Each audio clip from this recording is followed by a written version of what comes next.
আসসালামু আলাইকুম, কেমন আছেন আপনারা? আশা করি সবাই ভালো আছেন। আলহামদুলিল্লাহ আমিও ভালো আছি। আজকে বানাবো পুডিং। পুডিং আসলে সবাই পছন্দ করে, ছোট বড় সবাই খুব পছন্দ করে। তো আজকে আমি ভিন্নভাবে বানাবো পুডিংটা। ঘরে থাকা জিনিস দিয়েই পুডিং তেমনি খেতে মজা। আজকে আর একটু বেশি মজা করা যায় কিভাবে সেভাবে বানাবো চলে। তো এখানে আমি 10টা ডিম নিয়ে নিছি। আপনারা কম বেশি করতে পারেন। তা আমি একটু বেশি করেই বানাবো, কারণ আমাদের বাসায় সদস্য বেশি। ওর বাবা বলছে একটু বেশি করে বানাবা, বাইরের খাবারের চেয়ে ডিমের পুডিংটা খেলেও শরীরের জন্য ভালো। তা আমি একটু বেশি করে বানাইছি বাচ্চাদের জন্য রেখে খেতে পারে। যাই হোক, 10টা ডিমের ভিতরে আমি 1 কাপ চিনি দিছি, একদম ভরে দিনই, সমান করে দিছি 1 কাপ। তো এটাকে আমি আলাদা করে রেখে দিলাম, পরে ডিমটারে গুলাবো। তো এখানে আমি 1.5 কাপের মতো, 1 কাপের একটু বেশি হবে, লিকুইড দুধ নিছি। 2 টেবিল চামচ কলডেক্স মিল্ক ইউজ করছি। এটা অপশনাল, দিলেও পারেন না দিলেও পারেন, ভালো লাগবে। আর এখানে আমি 2 টেবিল চামচ পাউডার দুধ ইউজ করছি।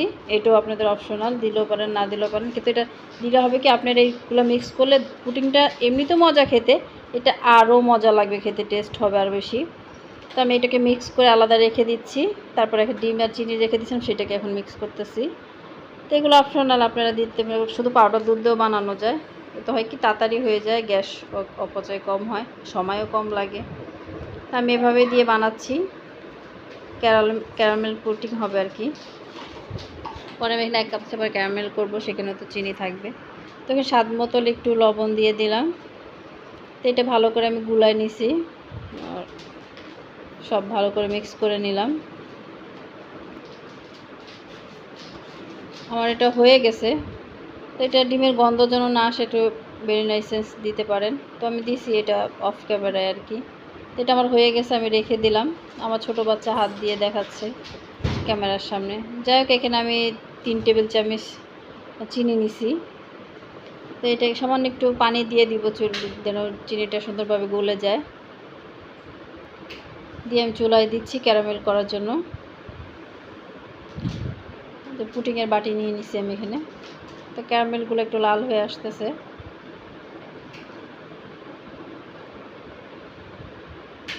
তো একটু নেড়ে চেড়ে দিচ্ছি আমি, উল্টোপাল্টা করে দিচ্ছি, তো এক সাইডে না পুড়ে যায়। তো হয়ে গেছে, আবার ক্যারামেলগুলো হয়েছে। বেশি করলে দেখবেন পরে তিতা লাগবে পুডিংটা খেতে। তো হয়ে গেছে, আমি চুলাও বন্ধ করে দিছি। দেখে নামায় রেখে দিলাম, ঠান্ডা হওয়া পর্যন্ত থাক। এটা ঠান্ডা হয়ে গেছে। তো এখানে আমি যে পুডিংটা, ডিমটা আর কি মিক্স করে রাখছিলাম, সেটা এখানে ঢেলে দিলাম।